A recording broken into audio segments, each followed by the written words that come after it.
முதல் வாசகம். உங்கள் மேல் நீதியின் கதிரவன் எழுவான். இறைவாக்கினர் மலாக்கி நூலிலிருந்து வாசகம். அதிகாரம் 4, இறை திருவசனங்கள் 1 முதல் 2 முடிய. இதோ சூளையைப் போல் எரியும் அந்த நாள் வருகின்றது.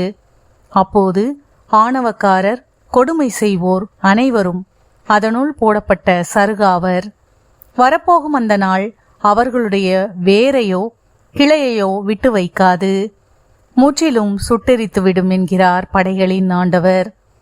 ஆனால் என் பெயருக்கு அஞ்சி நடக்கின்ற உங்கள் மேல் நீதியின் கதிரவன் எழுவான். அவனுடைய இறக்கைகளில் நலம் தரும் மருந்து இருக்கும். ஆண்டவரின் அருள்வாக்கு. இறைவனுக்கு நன்றி.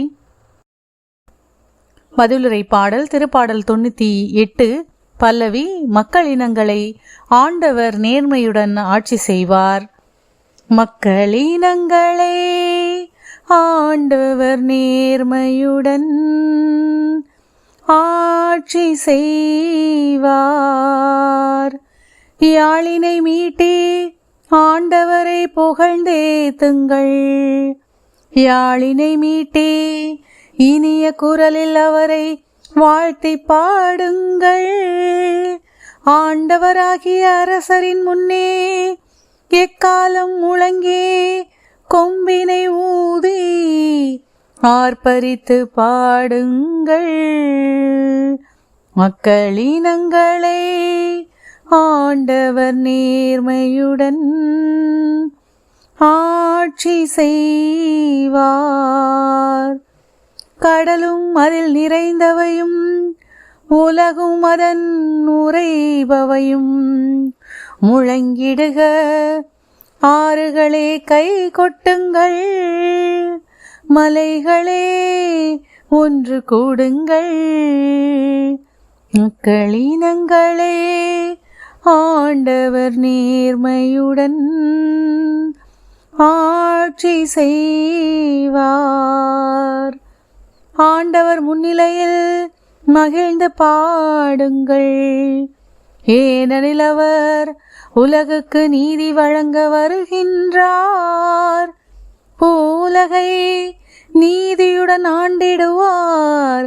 மக்களினங்களை நேர்மையுடன் ஆட்சி செய்வார்.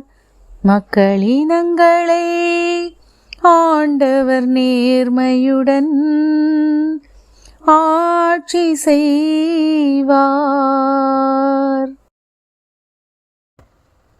இரண்டாம் வாசகம்.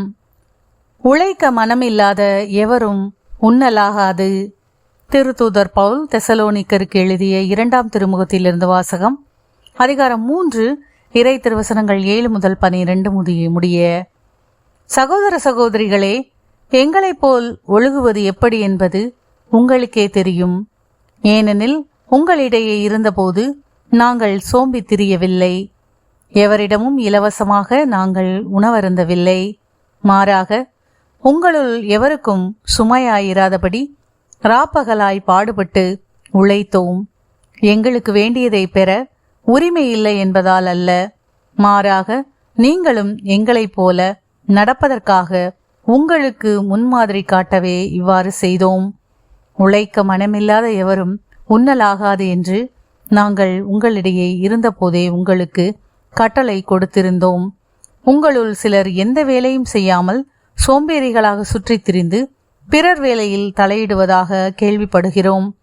இத்தகையோர் ஒழுங்காக தங்கள் வேலையை செய்து தாங்கள் உண்ணும் உணவுக்காக உழைக்க வேண்டும் என ஆண்டவர் இயேசு கிறிஸ்துவின் பெயரால் கட்டளையிட்டு அறிவுறுத்துகிறோம். ஆண்டவரின் அருள்வாக்கு. இறைவனுக்கு நன்றி.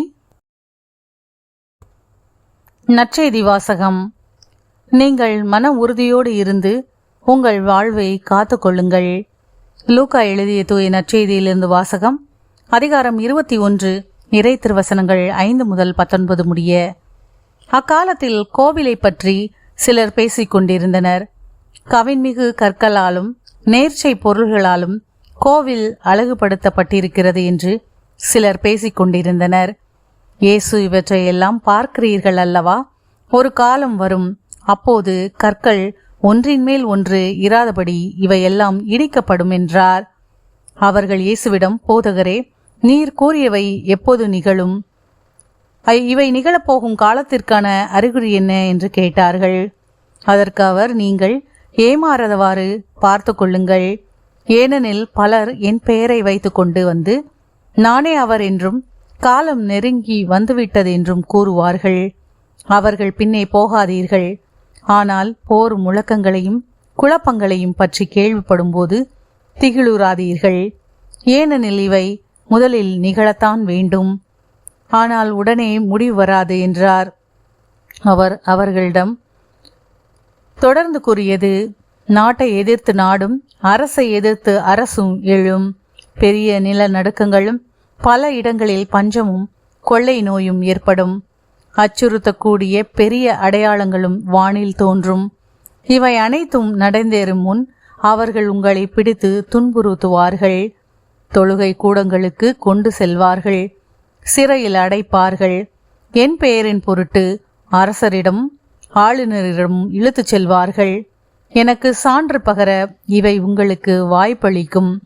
அப்போது என்ன பதில் அளிப்பது என முன்னதாகவே நீங்கள் கவலைப்பட வேண்டாம். இதை உங்கள் மனதில் வைத்துக் கொள்ளுங்கள். ஏனெனில் நானே உங்களுக்கு வன்மையையும் ஞானத்தையும் கொடுப்பேன். உங்கள் எதிரில் எவராலும் உங்களை எதிர்த்து நிற்கவும் எதிர்த்து பேசவும் முடியாது. ஆனால் உங்கள் பெற்றோரும் சகோதர சகோதரிகளும் உறவினர்களும் நண்பர்களும் உங்களை காட்டி கொடுப்பார்கள். உங்களுள் சிலரை கொல்வார்கள். என் பெயரின் பொருட்டு எல்லாரும் உங்களை வெறுப்பார்கள். இருப்பினும் உங்கள் தலைமுடி ஒன்று கூட விழவே விழாது. நீங்கள் மன உறுதியோடு இருந்து உங்கள் வாழ்வை காத்து கொள்ளுங்கள் என்றார். ஆண்டவரின் அருள்வாக்கு. கிறிஸ்துவே உமக்கு புகழ்.